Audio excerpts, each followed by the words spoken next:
వారసత్వం అనేటటువంటిది ఏమో నాకు తెలియదు కానీ పాలిటిక్స్ లోకి ఎంటర్ అవ్వటమే ఒక చిత్రమైనటువంటి సన్నివేశం అది నాది. ఓకే. ఒక ఆవేశము, ఒక ఆదర్శము, ఈ రెండు కలిసినటువంటి ఎంట్రీ అది. ఓకే. ఆ ఆవేశం ఏంటంటే మీరు అన్నట్టు యంగ్ బ్లడ్ అయి ఉండొచ్చు. ఆ ఆదర్శం ఏంటంటే సమాజంలో కొన్ని ఉత్తమమైనటువంటి లక్షణాలు, వ్యవస్థ, ఏర్పాటు అనేటటువంటిది మనం ఎంత చేయగలం అనేటటువంటిది కాకుండా మనం అలా ఉంటే బాగుంటుంది అనేటటువంటి ఒక అభిప్రాయంతో ఉన్నటువంటి వ్యక్తిత్వమేమో. ఓకే.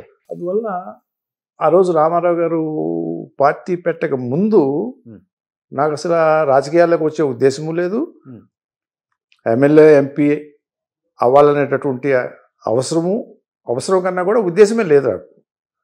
మా నాన్నగారు మాత్రం కాంగ్రెస్ పార్టీలో డిస్ట్రిక్ట్ కాంగ్రెస్ ప్రెసిడెంట్గా బ్రహ్మానంద రెడ్డి గారితో, నారాయణ గారితో సన్నిహితంగా ఉండేవారు.